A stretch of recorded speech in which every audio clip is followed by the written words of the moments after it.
Hello and welcome to this special edition of Brass and Steel Online Gun Magazine. I am Todd Cotta, and the reason why we're coming here today is because I'm in the middle of shooting my history of Smith & Wesson with the M&P line of firearms from Smith & Wesson, and in doing so, I had an opportunity to meet a man named Dave Simpson. Now, Dave is a very unique guy. He's a cowboy writer, and he's the one who provided the Model 3 Schofield for the show. What I want to bring you right now is these two guns he brought. One gun being the Model 3 Schofield from Italy. It's a Uberti import, and also a really neat 44 coming up next. Were designed. The Army put out a bid. Yes. For both for a gun, and Colt came up with their version, and which is the standard Colt through the trap feed. Mm-hmm. And Smith & Wesson presented this, but Smith & Wesson would not change the 44 Smith & Wesson round to the long Colt. Long Colt 45. Yeah, and that's why they didn't get the contract. Really? Now, the Schofield, that was a general that actually they named this after? Yes. And he did some modifications to it also, didn't he? Yeah. A lot of Army generals had things to do with the design of the firearms. This was just one of them. There was like during the Civil War, General Beauregard had a weapon that he used that was a 9-shot revolver, but it was a cap and ball that had a 20 gauge shotgun round underneath the bottom. Really? I have one of those. Oh, great. And Love to see it. And so yeah, the Army is, basically designed most of the guns, just like the 223, the AR. Oh, the AR, M16s and stuff like that. Yeah, they're all. Well, you're not going to make a gun without them at least giving you some advice. They got the money. Well, so what is unique about this gun over all other the Schofield Model 3 unique to any other gun? What do you think? This I know the hinged system is something that's unique. The brake top system. Yeah. Is I won't do it fast. The brake top system and the automatic ejector. Look at that. Is unique to it, and it was the only gun that did it. And the reason for it was so they wouldn't have the long time span of having to unload and reload. Sure. And it was mainly designed as a cavalry gun for the cavalry, sure. so they could load off a horseback.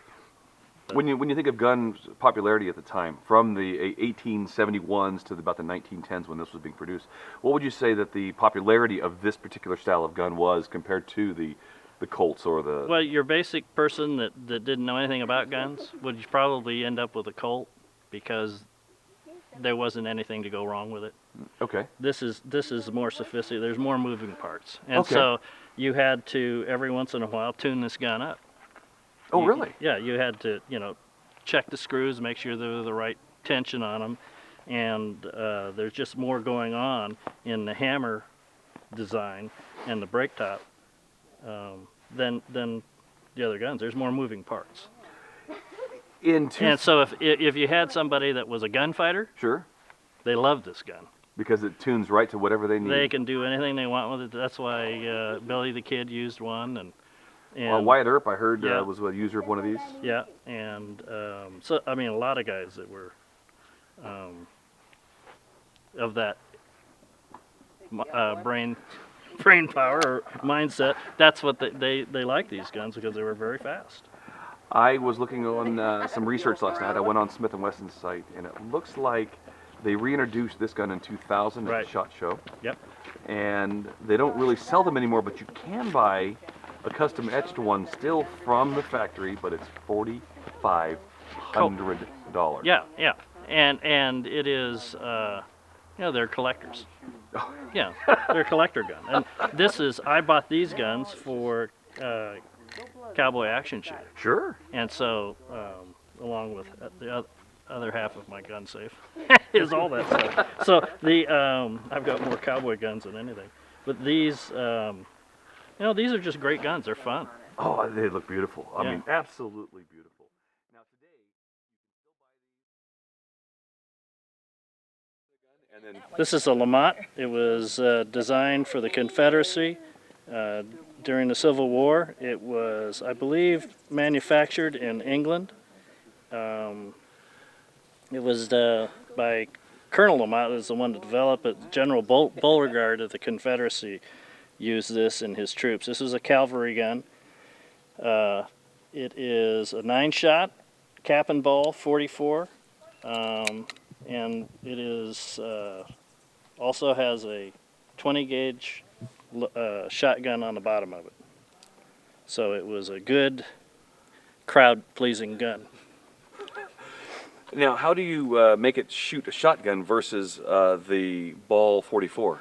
The shotgun is fired by dropping a pin down here, and the primer for the shotgun cap goes there. We'll go down and fire it. One shot, you get one blast to please your friends, and that's it. Now, are these guns even available today? Sure. Yeah, this is a replica, and it's a great weapon. It looks beautiful. You know, but it is a cap and ball gun, so it's all Sure. loaded. Yeah, press it in there. Press your rounds in. This pin comes out, and you use it as a ram to load for your shotgun. How interesting. That is something else. And it's a very accurate gun.